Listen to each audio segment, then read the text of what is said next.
Ustaz Ahmad Lutfi bin Muharram yang dah pun bersedia untuk perkongsian kita pagi ini dalam Tahsinul Ibadah mengalung-alungkan yang berbagi Ustaz. Assalamualaikum Ustaz. Waalaikumsalam warahmatullahi wabarakatuh. Dengan batuk-batuk sikit ni.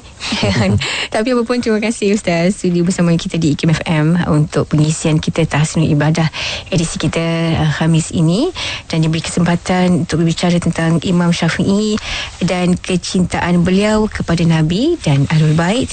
Dan hari ini juga selain daripada dapat berinteraksi mesti talian 0362051500 dan bakal raikan sahabat di Facebook juga, tak ketinggalan untuk mereka yang sedang menonton ketika ini untuk siaran secara langsung temu bual dalam Tahsinul Ibadah di www.tvikim.my. Terima kasih untuk anda yang bersama-sama dengan kita. Dan sekiranya untuk mukadimah, saya serahkan kepada bagi Ustaz tentang apa yang kita bakal bicarakan hari ini. Ustaz, silakan. Assalamualaikum warahmatullahi wabarakatuh. Assalamualaikum. Bismillahirrahmanirrahim. Alhamdulillahi rabbil alamin.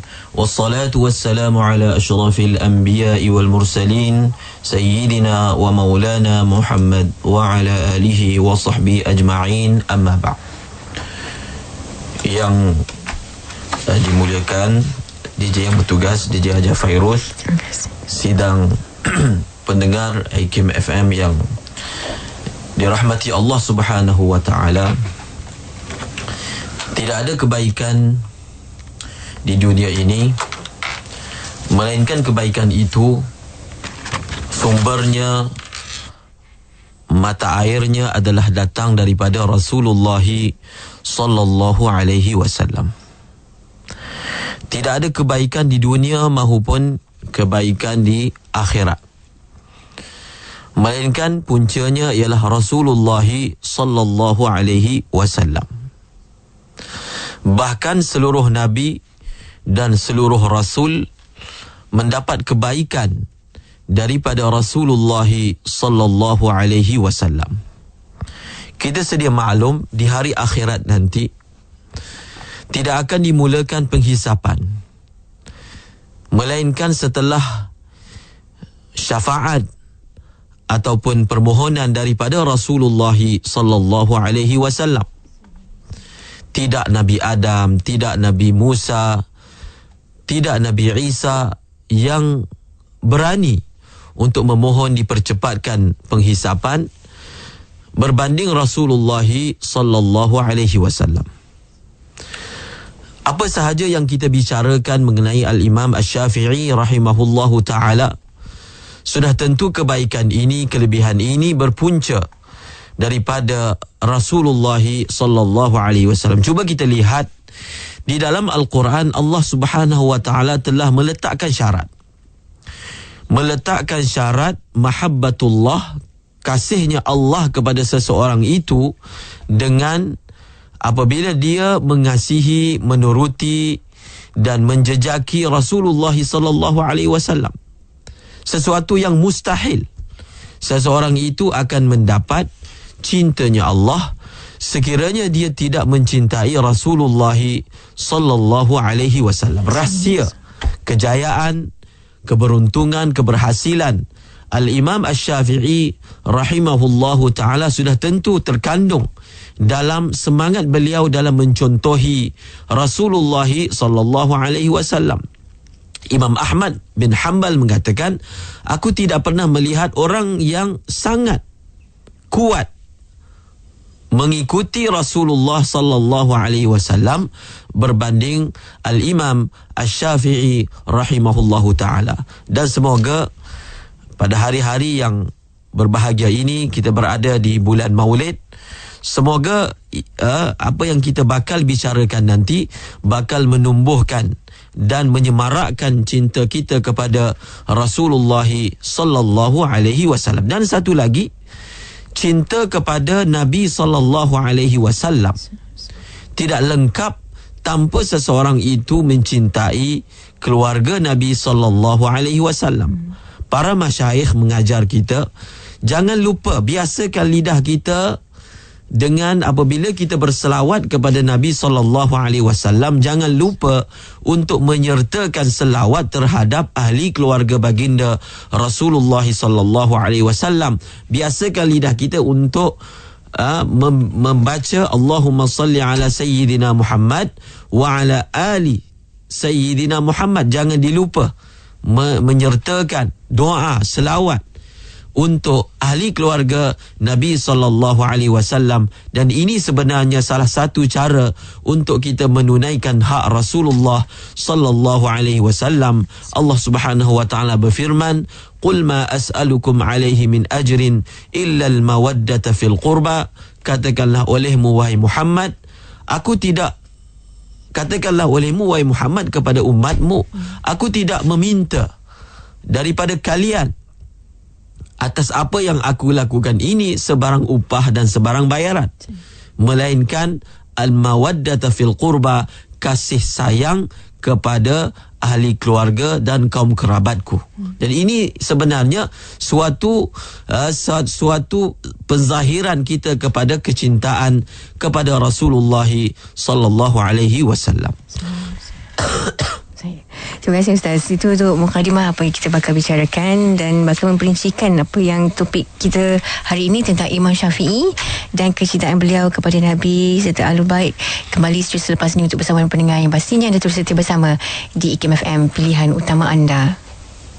Puan kali pertama rawatan kat sini? Ya, saya orang Susan, cik. Kos rawatan tinggi, tak mampu saya nak bayar. Syukur bila Wakaf Selangor Muamalat sumbang mesin dialisis, bolehlah saya ambil rawatan. Alhamdulillah, besarnya pahala penyumbang Wakaf Selangor Muamalat ni. Ramai yang dapat dibantu. Betul tu. Terima kasih kepada Wakaf Selangor Muamalat dan mereka yang berwakaf. Mudah-mudahan ramai lagi yang akan menyumbang. Sumbangan anda amat berharga. Layari wakafselangor.muamalah.com.my atau hubungi 1300888787. Dengarkan lagu-lagu nasyid terbaik.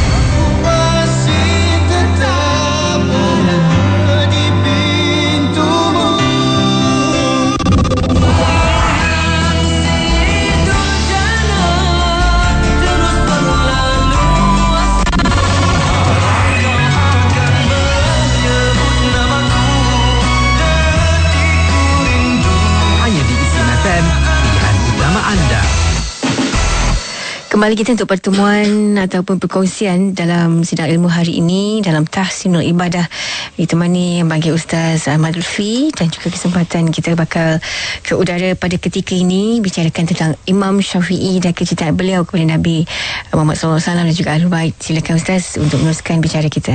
Bismillahirrahmanirrahim. Imam Al-Baihaqi meriwayatkan daripada gurunya Abu Abdullah Muhammad bin Abdullah qala akhbarani Abu al-Fadl bin Abi al-Nasr al-Mu'addal qala haddathani Muhammad bin Hamdan al-Taraifi qala Abu Abdullah ad-Dinawari qala sami'tu Aba al-Hasan al-Shafi'i yaqulu رأيت النبي صلى الله عليه وسلم في المنام فقلت يا رسول الله بما جزي الشافعي عنك حيث يقول في كتاب الرسالة وصلى الله على محمد كلما ذكره الذاكرون وغفل عن ذكره الغافلون قال فقال جزي عني أنه لا يوقف للحساب.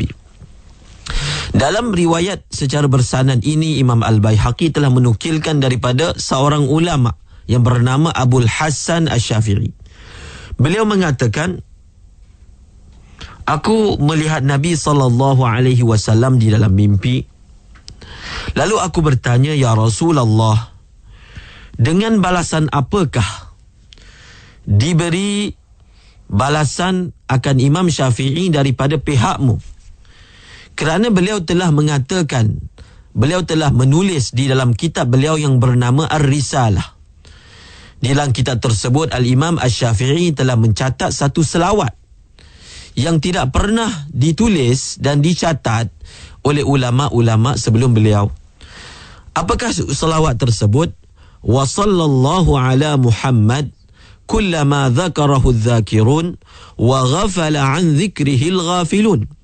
Terjemahannya, semoga Allah merahmati, menselawati terhadap junjungan Nabi Muhammad setiap kali orang yang berzikir mengingatinya dan setiap kali orang yang lalai melupainya. Maknanya setiap masa dan setiap keadaan, moga-moga Allah Subhanahu wa taala melimpahkan selawat dan rahmat untuk junjungan Nabi Muhammad sallallahu alaihi wasallam.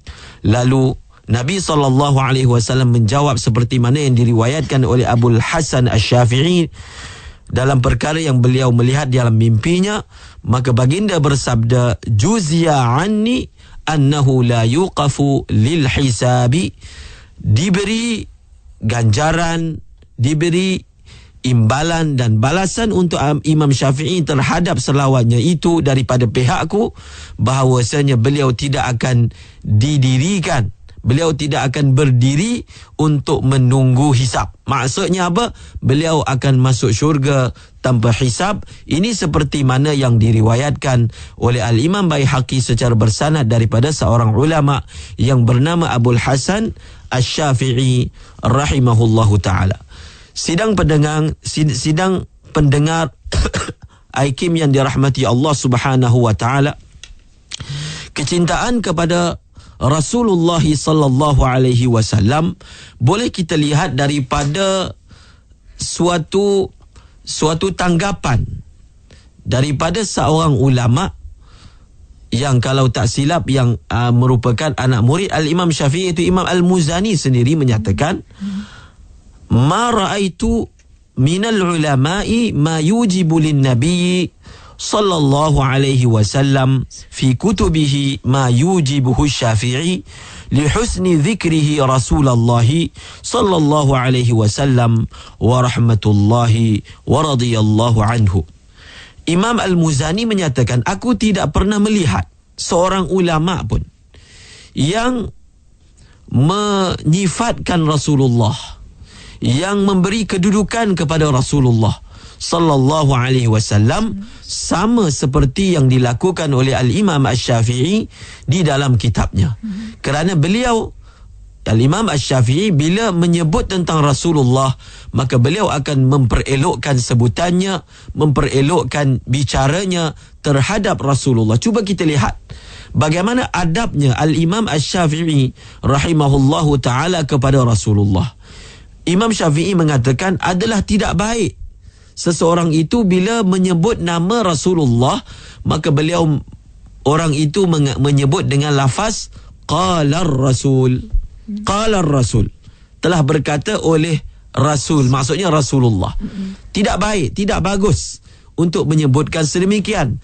Bahkan lebih bagus dan lebih afdal untuk dia apabila menyebut tentang Rasulullah, hendaklah dia berkata Qala Rasulullah. Jangan dia berkata Qala Rasul.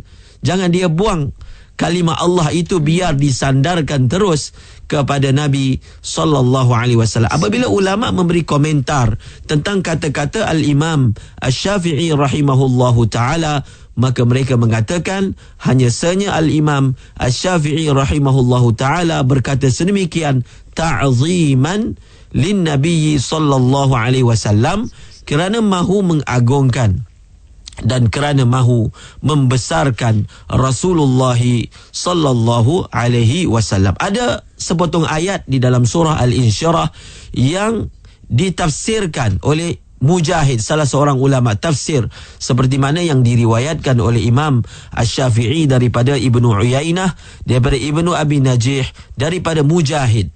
Apa Mujahid rahimahullahu ta'ala telah tafsirkan untuk ayat wa rafa'na laka dhikrak, kami telah mengangkat untukmu ya Muhammad akan sebutan namamu. Maka apa kata Imam Al-Mujahid dalam tafsirnya? La udhkaru illa dhukirta. La udhkaru illa dhukirta. Maksudnya apa? Tidaklah namaku disebut, melainkan bersamanya nama kamu pun akan disebut. Maksudnya apa? Tidaklah disebut nama Allah, melainkan akan disebut di sampingnya nama Rasulullah sallallahu alaihi wasallam. Seperti mana kita dalam lafaz syahadah, kita mengatakan asyhadu an la ilaha illallah wa asyhadu anna Muhammadar Rasulullah. Jadi Imam Al-Asy-Syafi'i bila mengulas tentang tafsir Imam Mujahid yang mengatakan maksud ayat wa rafa'na laka dhikrak, bila disebut nama Allah, maka bersamanya akan disebut nama Rasulullah. Ini bukan syirik. Ada orang mengatakan kalau kita gantung nama Allah, jangan letak sebelahnya nama Muhammad, kerana itu menyama kedudukan. Bukan. Kerana orang Islam sangat jelas boleh membezakan yang mana satu Tuhan, yang mana satu Rasul. Ini perkara yang sangat jelas. Kanak-kanak pun mengerti perkara ini. Apa Imam Syafi'i katakan dalam konteks mengulas tafsiran Al-Imam Mujahid rahimahullahu ta'ala, Imam Syafi'i mengatakan, apakah yang dimaksudkan menyebut nama Allah di samping nama Rasulullah? Iaitu pertama, nama Rasulullah disebut di samping nama Allah ketika seseorang itu beriman. Tidak sah seseorang itu memeluk agama Islam melainkan dia mesti sebut asyhadu an la ilaha illallah wa asyhadu anna Muhammadar Rasulullah. Kalau dia kata saya hanya nak sebut asyhadu an la ilaha illallah, Allah ini dah cukup besar, saya tak nak, cukuplah Allah bagi saya tak perlu kepada Rasulullah, iman dia tidak sah.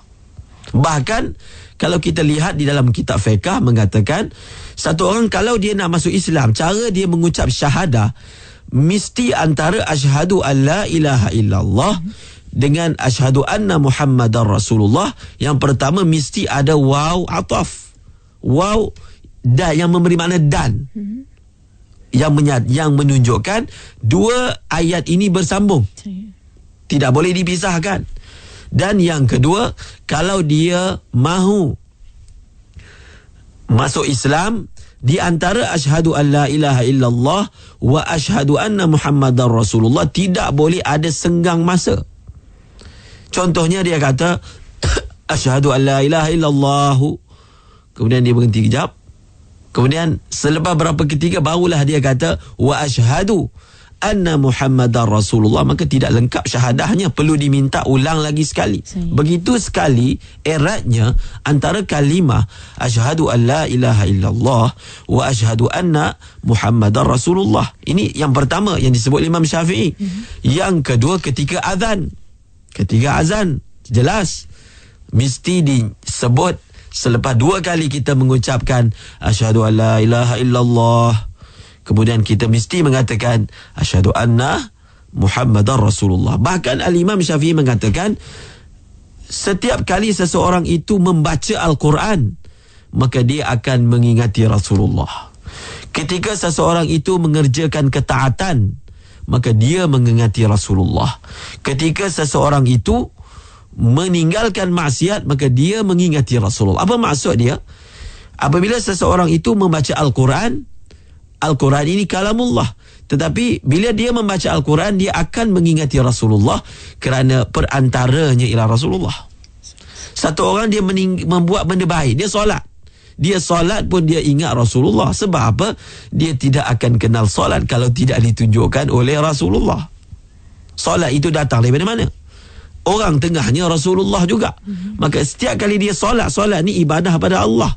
Tetapi dalam solat pun dia akan ingat Rasulullah, mengenang inilah jasa Rasulullah kepada beliau. Dan ketika dia meninggalkan dosa pun sama, kerana Rasulullah sallallahu alaihi wasallam yang menjadi sebab dia mengenal dosa dan pahala, dia mengenal amal dan keburukan. Maka setiap kali buat amal dan setiap kali meninggalkan dosa, maka ingatan kita terpahat terhadap Rasulullah sallallahu alaihi wasallam. Dan selepas itu barulah Imam Syafi'i mengatakan seperti mana selawat ini disebutkan dalam riwayat tadi, fa sallallahu ala nabiyyina kullama dzakarahu dzakirun wa ghafala an dzikrihi al-ghafilun wa sallallahu alaihi fil awwalina wal akhirin afdala wa akthara wa azka ma salla ala ahadin min khalqihi zakkana wa iyyakum bis salati alaihi afdala ma zakka ahadam min ummatihi bis salati alaihi wassalamu alaihi wa rahmatullahi wa barakatuh. Ini adalah selawat Al-Imam Syafi'i yang beliau catatkan dalam kitab beliau yang dipanggil Ar-Risalah. Jadi Ar-Risalah ini adalah sebuah kitab usul fiqh yang dikarang oleh Imam Syafi'i sebagai memenuhi permintaan seorang ulama yang bernama ulama hadis Abdul Rahman bin Mahdi, meminta Imam Syafi'i untuk menjelaskan bagaimana usul ataupun kaedah asas untuk seseorang itu mengistimbatkan hukum, maka Imam Syafi'i telah mengutus satu surat. Risalah ni dalam bahasa Melayu terjemah surat. Dia macam tulis surat je. Tapi surat dia tu dah jadi sebutir kitab. Orang dahulu mereka bila menulis sesuatu dia tak rasa besar. Dia kata ini hanya sepucuk surat yang diutuskan untuk memenuhi permintaan daripada satu orang yang bertanyakan tentang usul istinbat, tetapi surat mereka pun kualiti dia macam satu orang buat tesis PhD. Bahkan lebih daripada tu. Ini baru jawapan untuk surat Surat jawapan Risalah. Tapi tebal. Saya Ustaz, kita bagi Ustaz rehat sekejap, bagi menyambung kembali untuk meneruskan perkongsian kita dalam tahsinul ibadah dan juga bersama dengan Ustaz Ahmad Lutfi kembali selain pada untuk mengundang juga interaksi pada pendengar. Jangan mana-mana, terus setia bersama kami. Wah, dapat yang ni memang selesa, senang dijaga, letak kepala dan bahu mesti lena ni. Serius je bang hari ni? Apa ni? Abang duk cakap pasal bantal hotel DAG. Bagus kualiti dia tahu. Taraf hotel mewah. Abang, cepatlah beli bantal hotel jenama DAG ni untuk saya dan anak-anak. Okey, nanti bagi tahu semua kat kawan-kawan beli bantal DAG tahu. Okey abang. Layari FB Das Abdul Global #Bantal Hotel DAG. Ingat bantal hotel, ingat jenama DAG. Dengarkan lagu-lagu nasyid terbaik.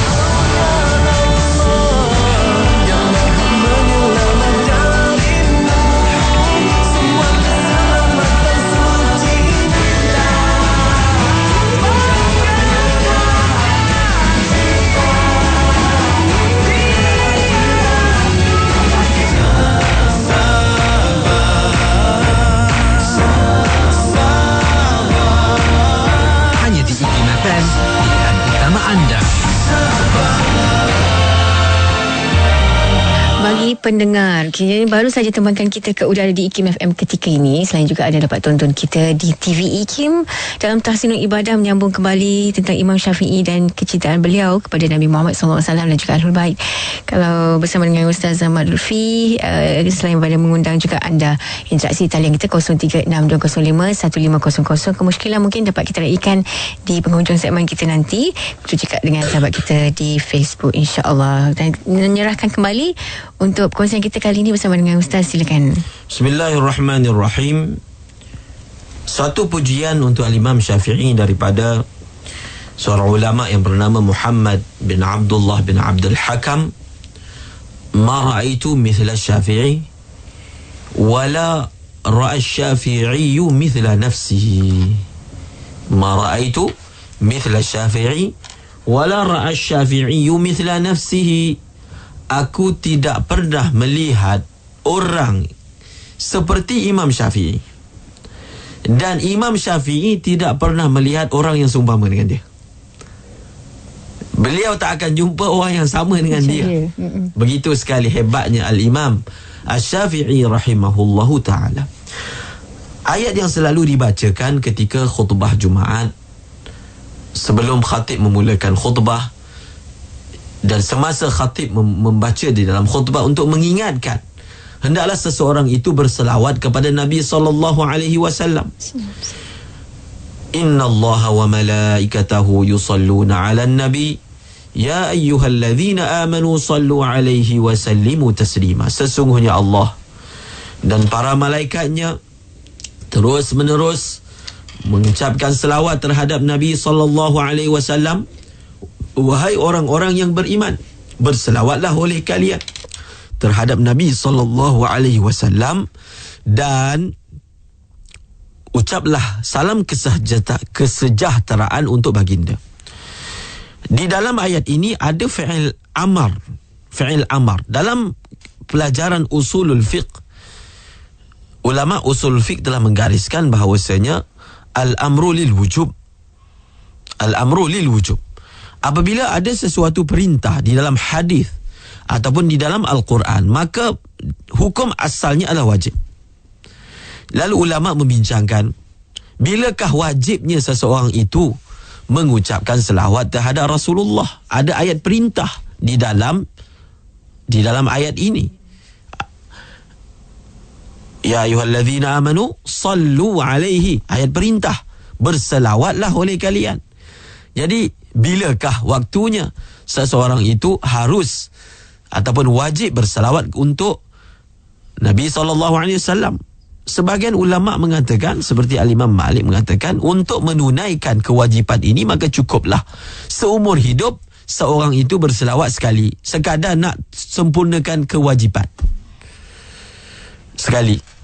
Tetapi Al-Imam Asy-Syafi'i rahimahullahu ta'ala mengatakan, selawat ni benda yang tinggi, selawat ni benda yang hebat. Rasulullah SAW juga bersabda,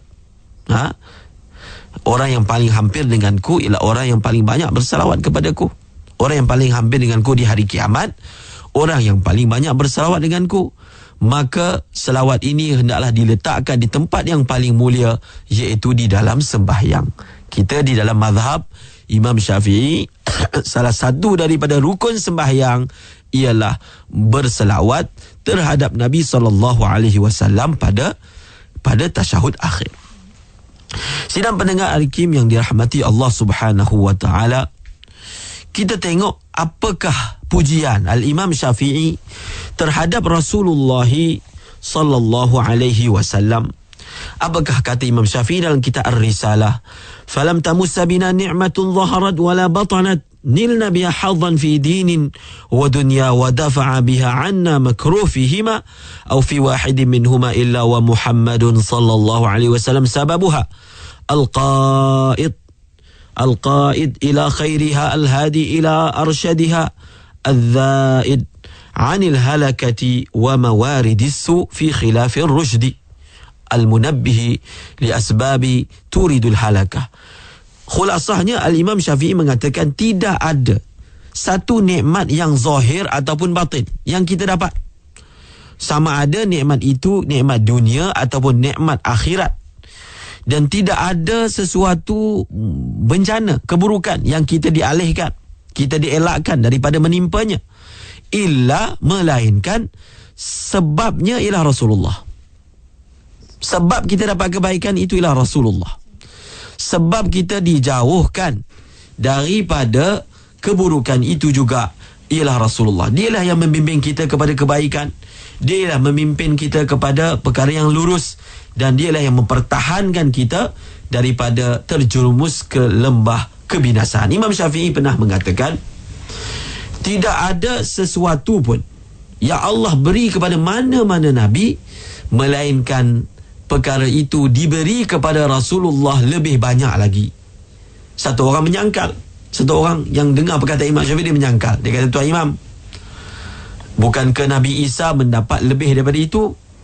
Nabi Isa telah dikurniakan oleh Allah untuk dapat menghidupkan orang yang telah mati. Dan benda ini tidak berlaku kepada Rasulullah. Maka apakah jawab Imam Syafi'i? Fal jiz'u alladhi kana yakhtubu ila jambihi qabla an yuj'ala lahu al-minbaru hina hanna ila an-nabi sallallahu alaihi wasallam. Apa kata Imam Syafi'i? Kamu lupa ke cerita tentang batang tamar yang telah merengek dan menangis ketika Rasulullah meninggalkannya dan pergi kepada mimbar yang baru. Dahulunya Rasulullah apabila berkhutbah akan bersandar kepada tiang tersebut, kepada batang korma tersebut. Dan apabila telah dibuat mimbar yang baru, Rasulullah meninggalkan batang tersebut, lalu baginda berkhutbah di atas mimbar dan didengar suara seperti mana suara unta betina. Ini perkara yang lebih ajaib. Kalau orang yang mati, dia tu memang orang jenis bangsa ada nyawa. Orang ni memang bangsa dia ada nyawa. Tapi batang korma ni dia bukan makhluk yang ada nyawa. Makhluk yang langsung tak ada nyawa boleh bernyawa, boleh menangis lagi, didengari oleh orang-orang yang berada dalam masjid. Maka sebenarnya ia lebih hebat daripada menghidupkan orang, manusia yang dulu bernyawa, mati, diberi nyawa semula. Yang ni memang jenis dia tu tak ada nyawa. Batang tamar maka telah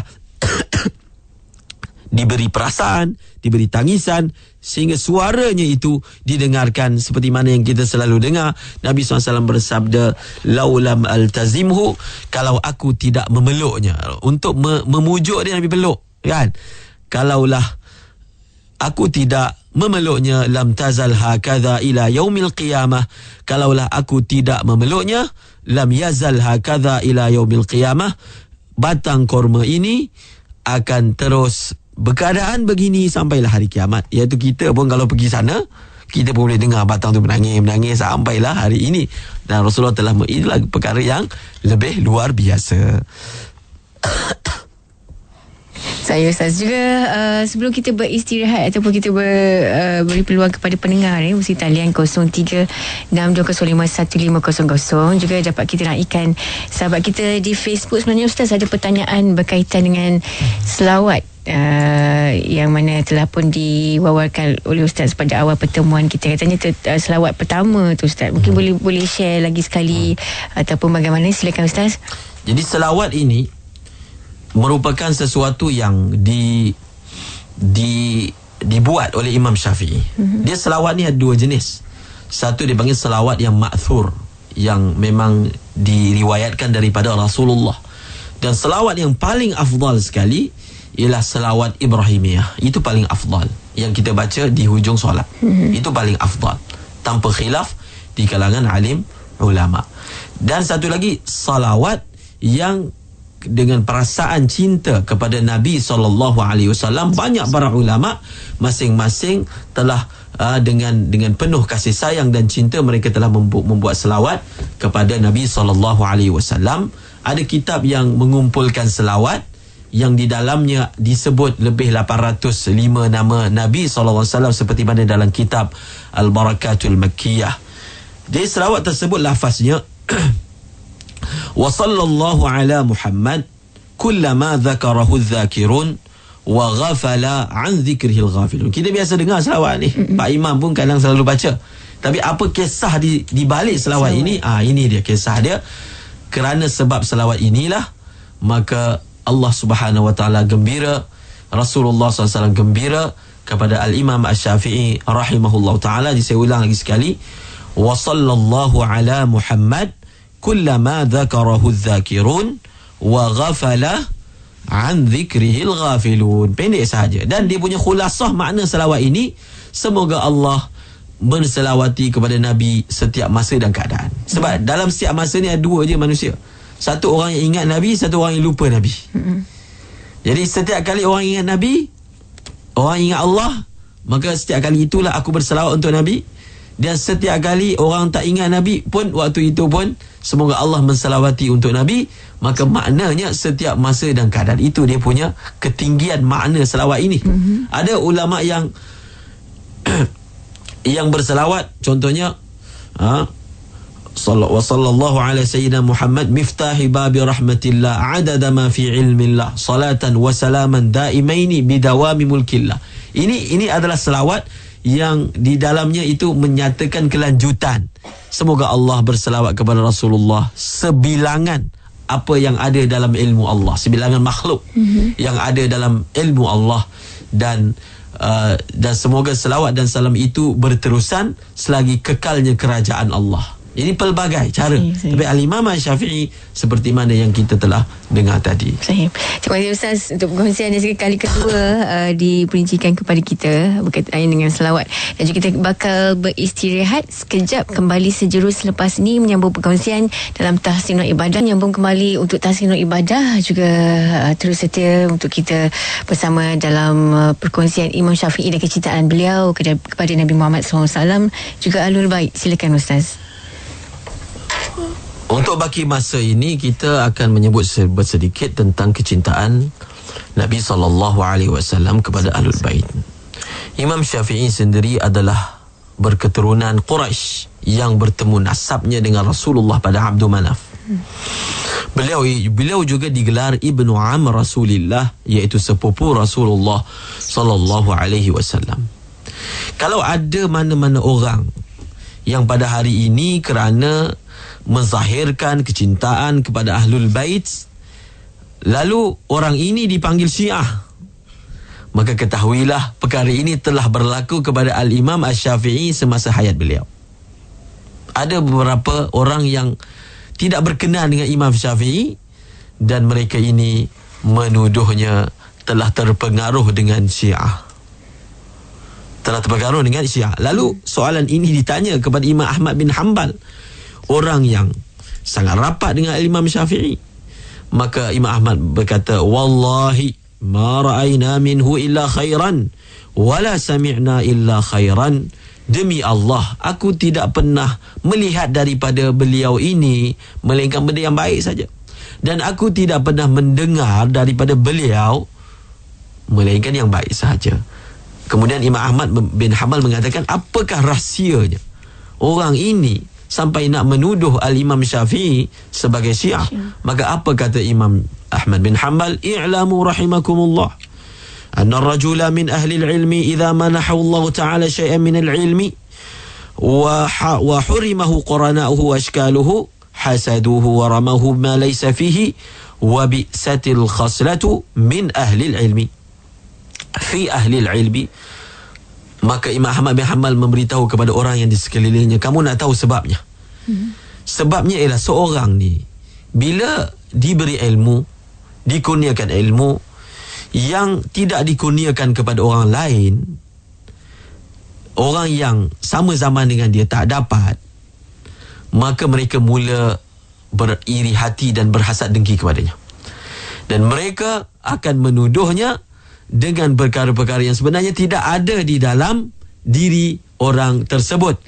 Dan kata Imam Ahmad bin Hanbal, sangat buruklah sifat ini kalau ada dalam diri ahli agama. Apabila berbeza pendapat, maka kita menuduh perkara-perkara yang tidak ada sebenarnya dalam diri orang tersebut. Apa kata Imam Syafi'i dalam menyatakan kecintaan beliau kepada Ahlul Bait? Maka kata Imam Syafi'i dalam syairnya, Alun nabiyyi zari'ati wa hum ilaihi wasilati arju an u'tiya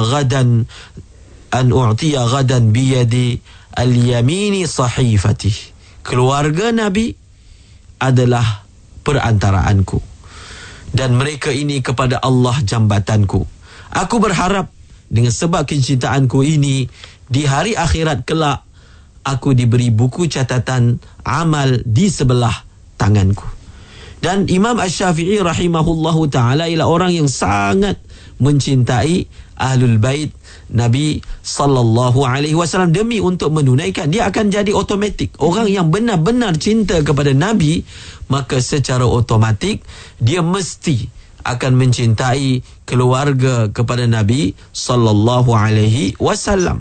Kita diajar oleh agama untuk mencintai orang yang merupakan kawan kepada ayah kita. Kalau ayah kita dah meninggal dunia, cara kita nak berbakti, kita berbaiklah dengan kawan-kawan dia, bahkan dengan kawan ibu kita.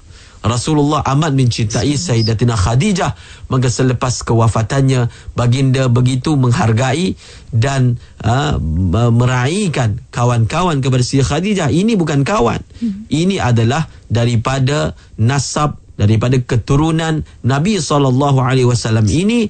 Maka dalam hati kita kerana cinta kepada Nabi, maka lahirlah cinta kepada Ahlul Bait Nabi SAW. Satu perkataan yang dinukilkan daripada Imam Syafi'i dalam syairnya, orang menjadikan seolahnya sesuatu benda yang sinonim. Bila cinta kepada Ahlul Bait, maka maknanya orang ni Syiah. Maka sebenarnya ini adalah satu perkara yang salah. Imam Syafi'i mengatakan, in kana rafdan hubbu ali Muhammadin falyashhadis thaqalani an rafidu. Kalaulah maksud kamu, kalaulah ta'rif kamu ni, ta'rif Syiah di sisi kamu ialah semata-mata orang itu cinta kepada Ahlul Bait, kalau itulah ta'rif dia, maka hendaklah jin dan manusia, Imam Syafi'i kata, hendaklah jin dan manusia menjadi saksi aku ialah Syiah. Kalau maksud Syiah itulah cinta keluarga Nabi, kalau itu je maksud dia, maka aku ini adalah Syiah, maksudnya orang yang mencintai keluarga Nabi. Tapi sebenarnya itulah yang dipesan oleh Imam Syafi'i, sampai bila pun kamu tidak akan dapat redanya manusia. Kamu tak akan dapat redanya manusia, maka bertindaklah dan bercakaplah dengan ilmu. Dan selepas kamu buat dengan ilmu, kamu bercakap dengan ilmu, kamu jangan peduli apa yang orang katakan, apa orang sebarkan. Dan satu syair daripada Al-Imam Syafi'i tentang perkara ini. Kadang-kadang manusia ini dibalai dengan sesuatu yang dipanggil tidak adil dalam memberi penilaian. Kalau orang ini terlalu sangat mencintai Ali dan Ahlul Bait, maka dikatakan Syiah. Kalau orang ini terlalu mencintai Abu Bakar, maka orang ini dipanggil Nasibi. Nasibi ni orang yang tak suka kepada Ahlul Bait, tapi suka kepada Sayyidina Abu Bakar. Ada juga macam tu. Maka apa kata Imam Syafi'i? Idza nahnu faddalna Aliyan fa innana rawafidhu bitafdhil 'inda dhawil jahli. Wa fadlu Abi Bakr idza ma dhakartuhu rumitu binasbin 'inda dhikri lil fadli fala ziltu dha rafdin wa nasbin kilahuma bihubbihima hatta uwassada fir ramli. Jadi ini merupakan satu keteguhan akidah. Kita jelas.